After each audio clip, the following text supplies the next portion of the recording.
I counsel more people that wish they have children, and then other people, why did I have children? I wish I was married, how can I get a divorce? Opposites, opposite, opposites. I wish I had money, I got so much I don't know what to do, which is not as much as the people that wish they had more money.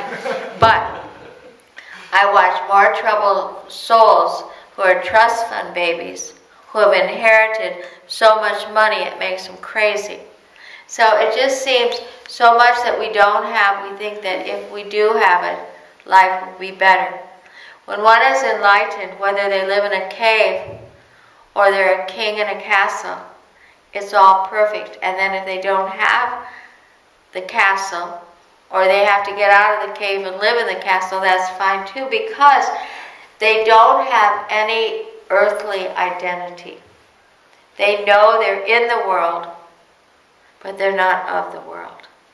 And this is so, so, so temporary. And I do know that the pain that comes from loss of a loved one that leaves this body can be really, really hard for many people. For all of us, because we have hearts. But if you have a sense that this is temporary, that you're given the first inhale, and one day you will have an exhale, and you won't inhale again. That's all the difference between being in this body and not. We make such a big deal about it. We come into this earth, we come out of our mother's womb, and we take our first breath. And everybody cries and laughs and cheers and just goes on and on and on as you hold that new little soul that then will have to learn how to sit up and crawl and poop out of their diapers and eat food and get teeth and go on and on and on until they can walk and then live the life as we live it now. But everybody will get to that day when you'll exhale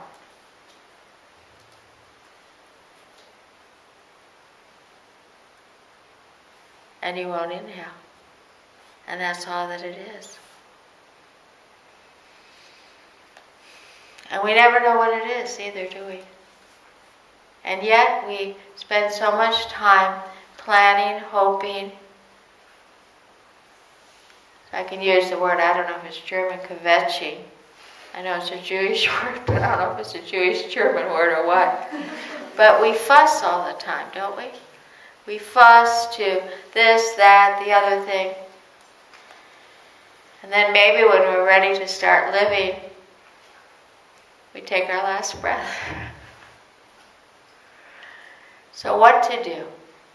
How to live? Who to be? If you can, and tonight's subject matter is living from the heart, we could actually learn how to do that. It sounds like a simple thing, like big deal. Sure, I live from my heart. But yet, when your heart gets hurt, or you get angry, or you get sad, or you get mad, or you get afraid,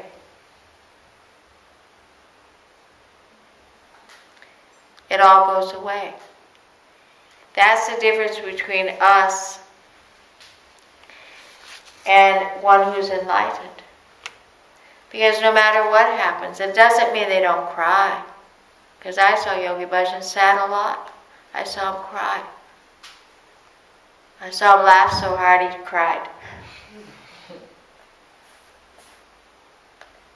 But there was a core that ran through his life all the time that was consistent. And that was from that state that he got graced with. Now, how do we go into that state?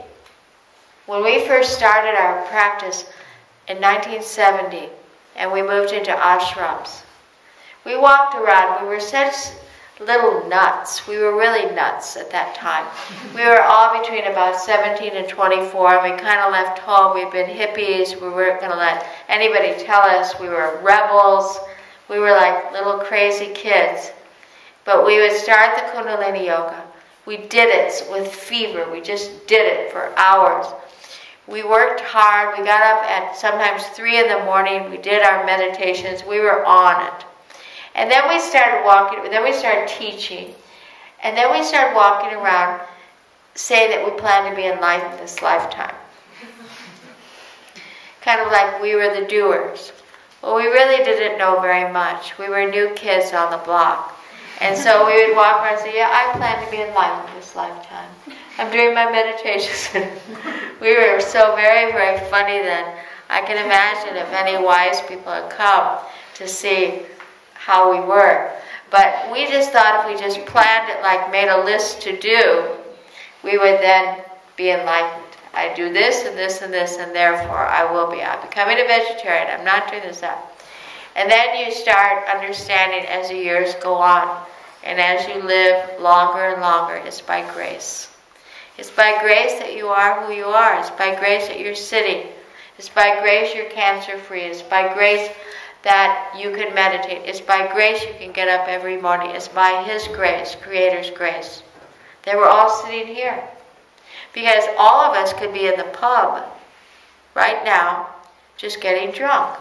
And that would be our lifestyle. And probably many of you perhaps used to be in the pub at this hour. But you found through grace there might be another way to live, to be.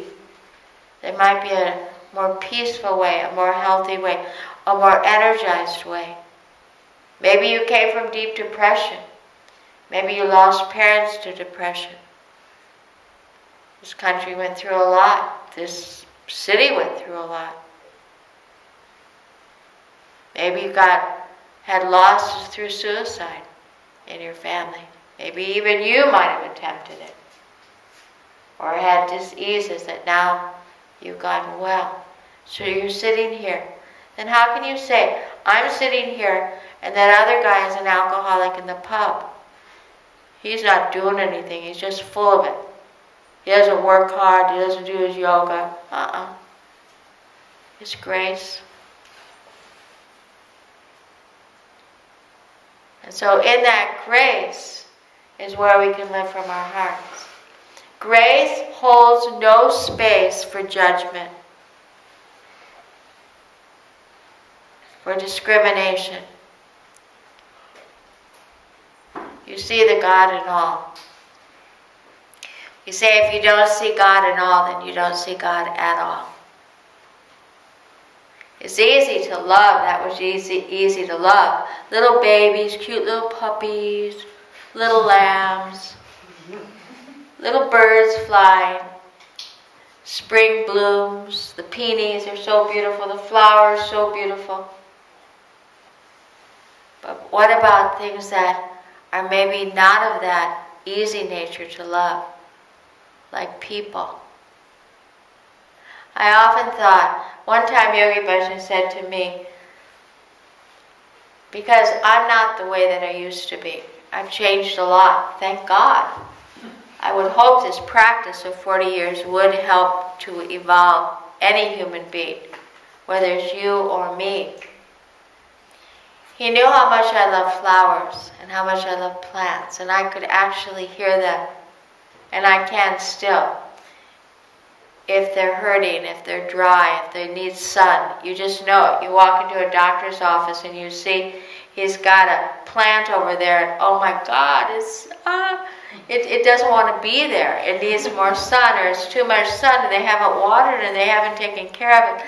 And I can't help myself. I'll ask, can I take care of your plant, no matter where I am? Because they're crying and they're hurting. And they need help. It's our responsibility with nature, because we kind of took over. In fact, someone was telling me today, she was pregnant and she was walking not too far. She lives 45 minutes from here. And a boar came along. And she was scared because the boar was like that. And then somebody else said, we saw a fox in our backyard. Almost like we're so amazed and surprised. And even in Los Angeles, possums come, fox comes, coyotes come. And I said, you know, they were here before us. And yet we just get so, what's a boar doing in my yard? Like that. But they were really here before us. And so we exclaim and we look at all the beauty. But if we can see, so then Yogi Bhajan said, if someday you can see people and love people and want to take care of people like you do flowers and plants, because I didn't like people very much. They scared me. Everybody scared me. And I thought nobody liked me, so why should I like them? And, all the old records in our brain. I wanted to like them, I wanted to love them, but I didn't know how. I didn't even know how to hug people. Because I grew up in the 40s and the 50s in America, and people did not hug each other. I don't think you guys hug a lot in Germany either. I think maybe yogis hug, but I think it's kind of more like shake hands like that. And that's how, do they hug a lot here? People hug? They do. People that don't even know each other hug? Yeah, not as like yogis hugging. Well, I wanted to hug somebody the other day. I was in New York because I needed to get these flip-flops. I won't tell this story because some of you have already heard it, but I went into a store, into Bloomingdale's, which is a big department store, and the girl really sought out in the warehouse this size and the kind of, I was so happy that I really wanted to hug her. But you don't just hug. Maybe you do, and maybe I could have, but I got a little intimidated. But in the 40s and 50s, it wasn't proper to hug. You hugged people you knew, your relatives, your mother, your father, your auntie, your grandma, your grandpa. But you just didn't hug everybody in school. You didn't hug your teacher. I don't remember hugging anybody. It was more like this, distant. Well, I had a very good friend that I met in 1970, and she was from Florida. And they seemed to hug more in Florida, or her family hugged. But she was a hugger. And I used to think, this is like amazing. She was big. She was like 6'2", and she'd just put her arms around you and make you feel so good. And I'd say, how can she just do that? She just goes up and hugs somebody. To me, it was like learning a foreign language, how she could just hug. And I longed to hug. And it was almost like a prayer, God, teaching me to hug. I have these arms. Now, it's so easy to hug. And it's so much easier to love. But you still have to be very, very sharp in your mind. And see the ultimate test is someone you've been programmed in your mind through your own history to not love. Maybe not even like. And sometimes you can get a remembrance that that person reminds you of somebody. And can you do the forgiveness and then love them? And the ultimate is, and that's what we feel when you're in the presence of the Dalai Lama or Amaji or other saints and sages. Maybe you've had the opportunity. They don't pass judgment and you feel it right then and there because they see your soul. They don't see what you did yesterday, what you did in other lifetimes. They see the pure, pure, pure light of your soul. And it's an unbelievable feeling. To love the light of the soul. Because everybody's soul is perfect. Everybody's soul has clear light. Everybody's soul is contained in a capsule of love. Imagine the world where people just loved each other. There could be no wars. We would never ever think of anybody not having food, education, clothing, every single thing. And that's the promise that we have in this Aquarian age. That there will come a time in the next 500 years that all people will feel this sensation called love in their hearts. And in a sense, the yogis are the pioneers of it. We're the ones, because yoga means union. You can't discriminate against breath. You can't discriminate against union. I don't like breath. like certain kinds of breath. They can't package breath. They can't market breath. They can't sell breath. It's something that nobody can get their hands on because you own it and you don't have to pay for it. Doesn't have a color. Doesn't change with the seasons or fashion. It's the only thing, really. And here we are, sitting in the middle of this incredibly beautiful thing that we all need to be on planet Earth. And we come together, and when we do yoga and we finish and we meditate, we feel a oneness, we feel a peace. That's why you all come back.